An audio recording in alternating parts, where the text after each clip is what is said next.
entre las noticias de hoy, ante un panel de la Cámara, el director del FBI testificó sobre los retos a los que se enfrenta la agencia en la guerra cibernética contra China. Comenzamos nuestro resumen.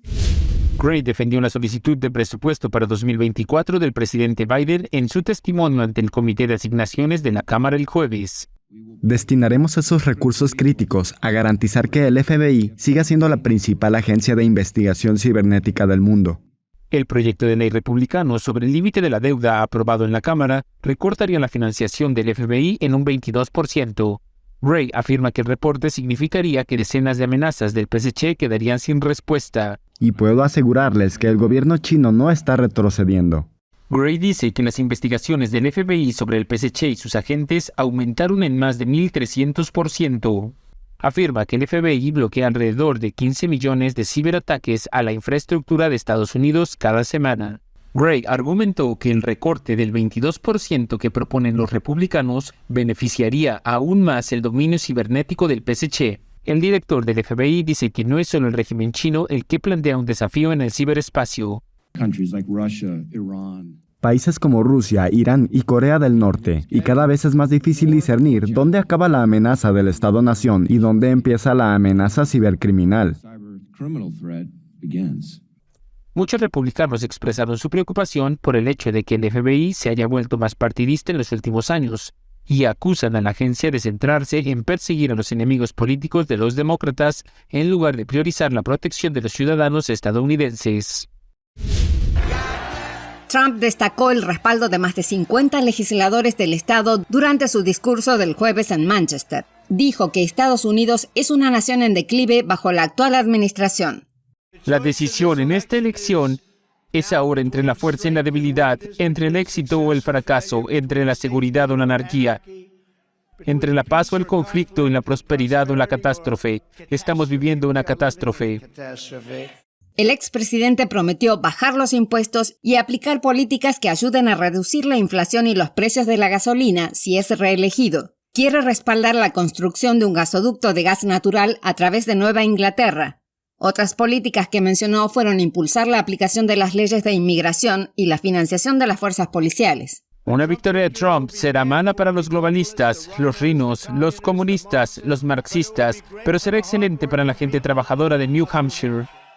Este mitin de Trump es el primero desde que Biden declaró su candidatura para 2024. Podría haber una posible revancha, una contienda que Trump parece estar ansioso por disputar. Esa preciosa y hermosa Casa Blanca, tenemos que recuperarla. Vamos a ganarle en las urnas y vamos a resolver nuestros asuntos pendientes. Trump sugirió que no hay necesidad de debatir con sus rivales republicanos debido a su ventaja en las encuestas, pero dijo que está deseando debatir con Biden. El candidato para 2024 respondió a las preguntas del público tras su discurso y luego se codeó con la multitud estrechando manos y charlando. Después se dirigió a una cafetería para hablar con los votantes. Los legisladores interrogaron a la presidenta de la Federación Americana de Maestros, Randi Weingarten. Ellos querían saber si el sindicato influyó indebidamente en la política de los CDC sobre la reapertura de las escuelas durante la pandemia. El representante Brad Wenstrup fue el primero en hablar en la audiencia del subcomité de la Cámara. Estamos investigando el proceso de toma de decisión detrás del cierre de escuelas y los efectos que tuvo. Wenstrup dijo que esa investigación incluye evaluar si los CDC siguieron la ciencia tal y como la conocían. O simplemente aceptaron pautas externas sin tener en cuenta los datos disponibles. Wenstrup, médico de profesión, dice que las escuelas debieron haber reabierto mucho antes. Weingarten admitió que hubo asesoramiento con los CDC a partir de una conferencia telefónica en enero de 2021 y posteriormente 2 o 3 llamadas telefónicas con la directora de los CDC, la doctora Rochelle Walensky. Weingarten confirmó que sugirió revisar la estrategia operativa de reapertura de escuelas de los CDC. Declaró que solo se recomendaron 2 cambios específicos de política. Weingarten dijo que también pidió a los CDC crear un detonante que sirviera de pauta para saber cuándo cerrar las escuelas. Queríamos una cifra porque la mayoría de nosotros no somos científicos, así que queríamos una cifra. La representante Nicole Maliotakis dijo que el sindicato de maestros y sus afiliados locales gastaron $20 millones en donaciones políticas en 2021. La legisladora dijo que casi todos los fondos fueron para los demócratas y liberales en pleno debate sobre la apertura de las escuelas. Creo que queremos saber si tuvo este tipo de acceso debido a esas contribuciones. No vemos que se preguntara a los padres su opinión.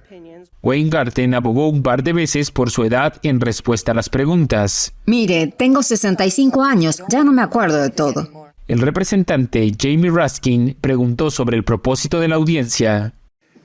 Se convoca para acusar a una agencia federal por el delito de consultar a ciudadanos estadounidenses.